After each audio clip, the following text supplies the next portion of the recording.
जय गुरु, कैसे हैं आप सब। हमारे YouTube चैनल पटना सत्संग बिहार को सब्सक्राइब करें और बेल आइकन को दबाना ना भूलें, जिससे आप हमसे जुड़े रहेंगे और सारे न्यू वीडियोस भी देख पाएंगे। धन्यवाद।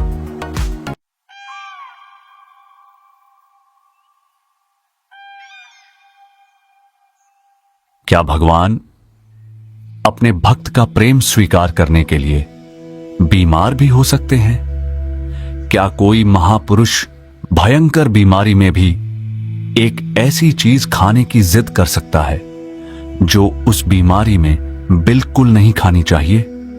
और क्या उस एक मिठाई के पीछे छिपा हो सकता है एक भक्त का निष्कलुष प्रेम? आज की यह सत्य घटना श्री श्री ठाकुर अनुकूल चंद्र की ऐसी ही अद्भुत करुणा और भक्त वत्सलता का प्रमाण है। यह केवल एक चमत्कार की कहानी नहीं, यह उस प्रेम की कहानी है जिसके आगे स्वयं भगवान भी बंध जाते हैं। भादो और आश्विन का समय था। आकाश में काले बादल छाए हुए थे। हल्की हल्की वर्षा हो रही थी। पूरा वातावरण शांत और भीगा हुआ था। इसी बीच श्री श्री ठाकुर का स्वास्थ्य अचानक बिगड़ गया। उन्हें तेज दस्त लग गए। लगातार डायरिया होने से शरीर बहुत कमजोर हो गया था। आश्रम के सभी लोग चिंतित थे। किशोरीदा, जो होम्योपैथिक चिकित्सक भी थे, लगातार दवा दे रहे थे। सब यही चाहते थे कि ठाकुर शीघ्र स्वस्थ हो जाए। लेकिन इसी बीच ठाकुर ने मुस्कुराते हुए अपनी दादी मां से कहा, दादी मां, मुझे पंतुआ खाना है। दादी मां चौंक गईं। उन्होंने कहा, तुम्हें समझ में आ रहा है क्या कह रहे हो? इतनी भयंकर पेट की बीमारी में कोई पंतुआ खाता है? यह तो और भी नुकसान करेगा, बीमारी बढ़ जाएगी। लेकिन ठाकुर की इच्छा अटल थी। उन्होंने फिर कहा, दादी मां, बहुत इच्छा हो रही है, कहीं से मांग कर मुझे पंतुआ खिला दो। दादी मां ने बार बार समझाया।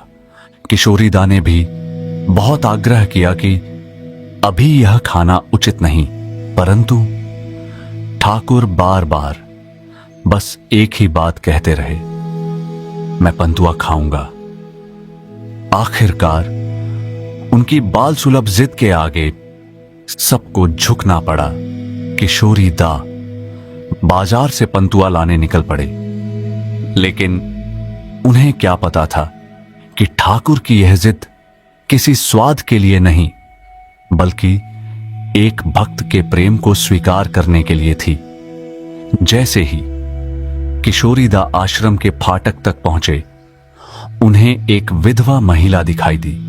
उसके हाथ में एक ढका हुआ कटोरा था, लेकिन उसके चेहरे पर गहरी उदासी थी। वह धीरे धीरे कह रही थी, मेरे तो भाग्य ही फूट गए।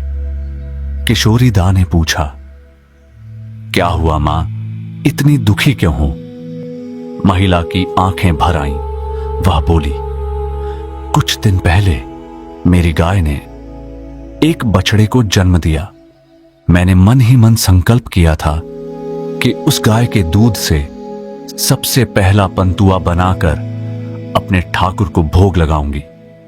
आज बड़े प्रेम से मैं वही पंतुआ लेकर आई हूं, लेकिन यहां आकर पता चला कि ठाकुर की तबीयत बहुत खराब है।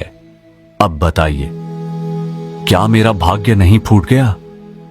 इतना सुनते ही किशोरीदा सब समझ गए। उनके चेहरे पर हल्की मुस्कान आ गई। उन्होंने श्रद्धा से उस मां के हाथ से पंतुआ का कटोरा लिया और बोले, मां, तुम्हारे पंतुआ के लिए ही तो ठाकुर इतने बेचैन हो रहे हैं। चलो, मैं इसे अभी उनके पास ले चलता हूं। जब किशोरीदा वह कटोरा लेकर ठाकुर के पास पहुंचे तो ठाकुर के चेहरे पर बालक जैसी प्रसन्नता आ गई। उन्होंने अपने हाथों से कटोरा लिया और बड़े प्रेम से एक एक करके सारे पंतुआ खा लिए। आश्रम के लोग आश्चर्य से देखते रह गए। जिस रोग में मिठाई खाना और भी हानिकारक माना जाता है, उसी अवस्था में ठाकुर ने पूरा कटोरा समाप्त कर दिया और फिर जो हुआ उसने सबको स्तब्ध कर दिया। धीरे धीरे उनकी तबीयत सुधरने लगी। डायरिया रुक गया। शरीर में फिर से शक्ति लौट आई। जो बीमारी दवाओं से ठीक नहीं हो रही थी, वह एक भक्त के प्रेम से बने पंतुआ के प्रसाद से ठीक हो गई। तब सब समझ गए कि यह सिर्फ मिठाई खाने की इच्छा नहीं थी, यह एक भक्त की मनोकामना पूरी करने की दिव्य लीला थी। वह मां आश्रम से 4-5 मील दूर रहती थी। उन्होंने निष्काम प्रेम से जो भोग बनाया था, उसे स्वीकार करने के लिए स्वयं ठाकुर ने यह पूरा नाटक रचा। यह घटना हमें एक गहरा संदेश देती है। भगवान भोग के स्वाद से प्रसन्न नहीं होते, वे भक्त के प्रेम से प्रसन्न होते हैं। प्रेम छोटा हो सकता है, भेंट साधारण हो सकती है, लेकिन यदि उसमें निष्कपट श्रद्धा हो तो वह सीधे ईश्वर के हृदय तक पहुंचती है। श्री श्री ठाकुर ने अपने जीवन से बार बार यही बताया कि भक्त का सच्चा प्रेम उन्हें बांध लेता है, और जब भक्त प्रेम से पुकारता है तो प्रभु उसके लिए असंभव को भी संभव कर देते हैं।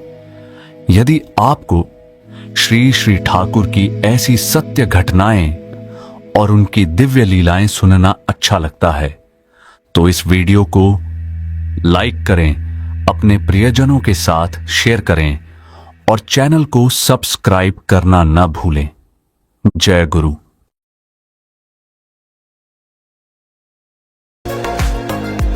जय गुरु। अगर हमारा वीडियो आपको अच्छा लगा तो हमारे YouTube चैनल पटना सत्संग बिहार को सब्सक्राइब करें और बेल आइकन को दबाना ना भूलें, जिससे आप हमसे जुड़े रहेंगे और सारे न्यू वीडियोस भी देख पाएंगे। एक छोटा सा रिक्वेस्ट है, आप लोग कृपया हमारा वीडियो को शेयर करें अपने गुरु भाइयों को, गुरु माताओं को, अपने फैमिली मेंबर्स को। धन्यवाद। जय गुरु।